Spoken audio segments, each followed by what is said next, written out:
Perkembangbiakan vegetatif artinya perkembangbiakan tumbuhan tanpa melalui proses perkawinan. Nah, perkembangbiakan vegetatif dibagi menjadi dua. Yang pertama vegetatif alami, yang kedua vegetatif buatan. Vegetatif alami artinya perkembangbiakan tanpa proses perkawinan pada tumbuhan yang dilakukan secara alami. Artinya tanpa campur tangan manusia. Yang pertama ada namanya akar tinggal. Batang yang tumbuh menjalar dalam tanah atau biasa disebut dengan akar tinggal, akar rimpang atau akar tongkat. Contoh tanaman ini adalah lengkuas, jahe, kunyit, dan temulawak. 2. Spora. Spora adalah inti sel yang berubah menjadi alat perkembangbiakan. Contohnya adalah tanaman paku.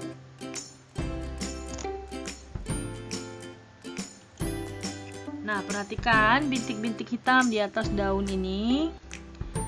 Ini akan tua berubah menjadi coklat dan jatuh ke tanah. Nah, ketika jatuh ke tanah, dia akan tumbuh menjadi tumbuhan yang baru.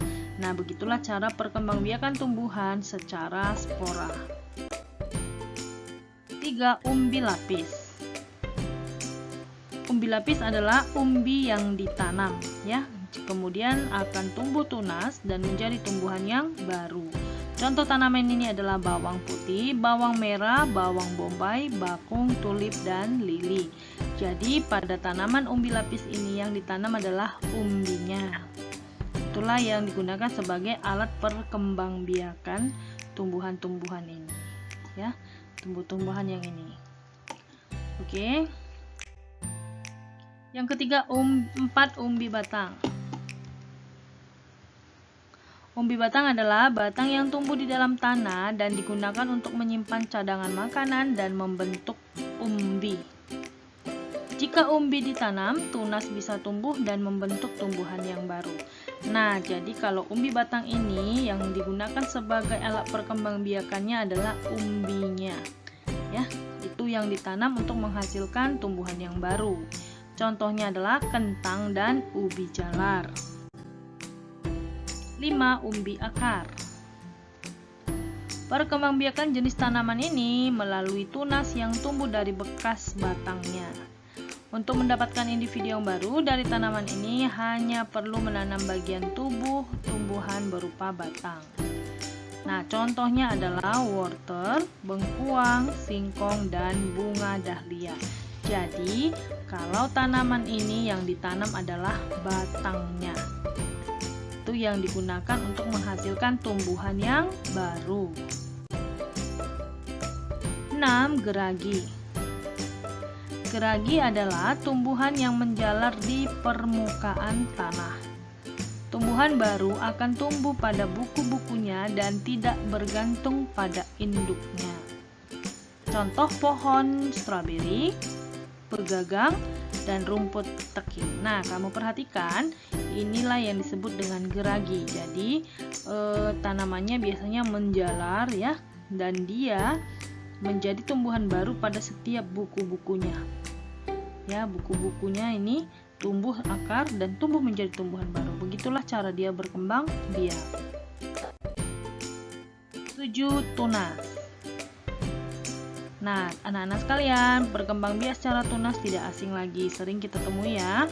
Misalnya pisang, tebu, ya kan, bambu.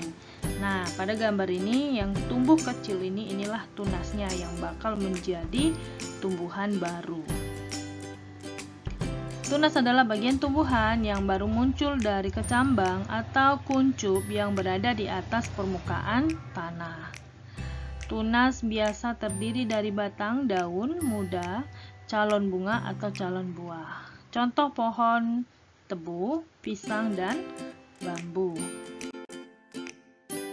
Tunas adventif. Nah, kamu perhatikan kalau tunas adventif itu dia tumbuh dari daunnya. Tumbuhan baru itu tumbuh dari daunnya. Tunas adventif adalah tunas liar yang tumbuh di luar bagian batang, ya. Biasanya ia tumbuh di tepi daun. Contohnya cocor bebek. 9. Membelah diri. Beberapa tumbuhan dapat berkembang biak dengan cara vegetatif, yaitu dengan cara membelah diri untuk memperbanyak spesiesnya atau untuk berkembang biak. Contoh tumbuhan yang berkembang biak dengan cara membelah diri adalah volvox atau alga.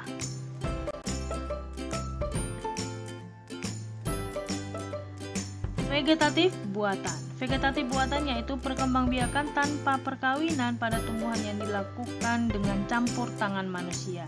Nah, jadi ini dia terjadi bukan alami.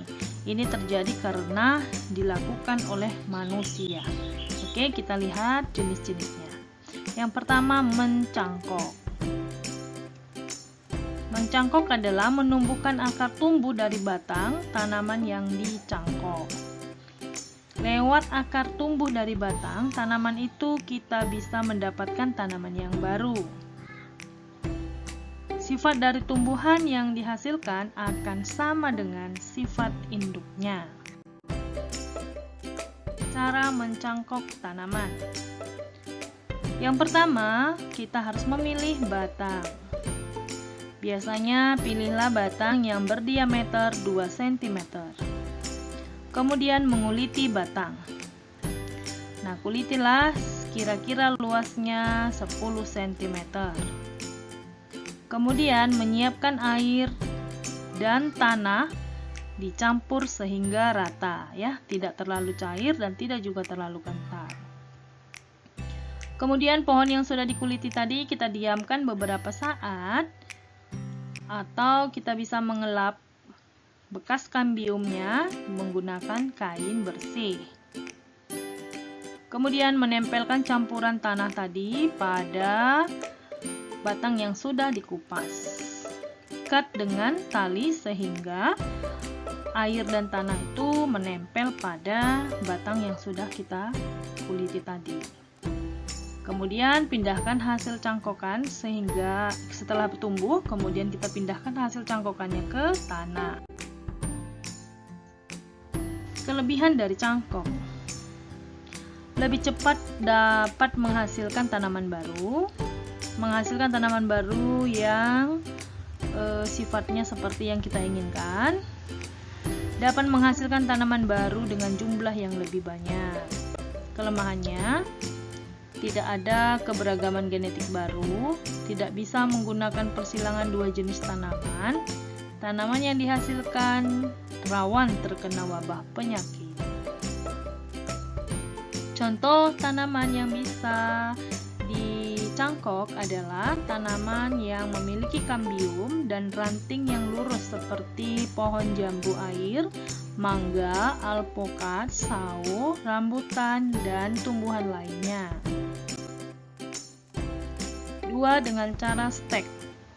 Stek adalah metode memperbanyak tanaman dengan menggunakan potongan tubuh tanaman, akar, daun, atau batang. Kita lihat satu-satu stek batang. Stek batang artinya batangnya yang dipotong. Ya, stek batang itu bisa digunakan pada tumbuhan sirih, jambu, air, dan ketela. 2. Stek daun. Contoh tanaman yang bisa dilakukan dengan stek daun yaitu tanaman sri rezeki, cocor bebek, dan bunga benguya serta bunga biru. Nah, jadi kalau stek daun, daunnya aja yang dipotong kemudian ditanam ke tanah. Ya. Kalau stek batang tadi, batangnya yang dipotong lalu ditanam ke tanah. Ketiga, menempel atau okulasi. Menempel atau okulasi adalah cara menghasilkan tanaman baru dengan menempelkan tunas muda pada ranting. Tujuan dari okulasi adalah menggabungkan dua sifat tanaman yang berbeda dari dua jenis tanaman. Contoh tanaman yang bisa dilakukan secara okulasi adalah jeruk nipis, kakoa, belimbing, alpukat, dan tumbuhan lainnya. 4. 4. Mengenten. Mengenten adalah menggabungkan dua tanaman yang berbeda spesies. Misalnya kita bisa mengenten dengan bagian bawah dari kentang, sementara di bagian atas kita ambil dari tomat. Nah, misalnya seperti ini. Ini misalnya tumbuhan kentangnya yang di bawah, kemudian dibelah. Nah, tumbuhan yang akan kita gabungkan yang dari atas itu tadi kita ambil contohnya tomat, maka tomatnya kita ambil batangnya dari atas. Nah, lalu ini kita belah, kita gabungkan seperti ini. Nah, setelah digabung lalu diikat ya. Kemudian hasilnya adalah tanaman yang menghasilkan umbi kentang di dalam tanah dan di atas berbuah tomat. Nah, seperti ini misalnya, seperti gambar. Oke. 5. Merunduk.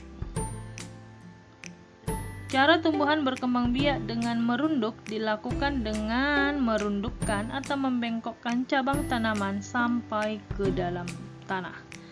Kemudian bagian yang dirundukkan itu ditimbun dengan tanah. Setelah tumbuh akar, cabang batang itu bisa dipotong dari tumbuhan induknya dan menjadi tumbuhan yang baru, seperti contoh berikut. Nah, ini tumbuhan yang dewasa, kemudian kita tarik ke tanah, ditimbun dengan tanah. Nah, nanti setelah tumbuh akarnya, lalu kita potong dia dari induknya. Nah, jadilah dia tumbuhan yang baru. Tumbuhan apa saja sih yang bisa dilakukan dengan cara merunduk berkembang biaknya? Ya, kita lihat ya. Contohnya, pohon apel, alamanda, stroberi, dan sirih. Oke, baik. Terima kasih anak-anak. Semoga video pembelajaran ini membantu kamu memahami perkembangbiakan tumbuhan secara secara vegetatif. Ya, jika ada hal yang penting menurut kamu, boleh kamu ringkaskan ke buku catatan kamu sebagai catatan. Oke, terima kasih. Selamat belajar.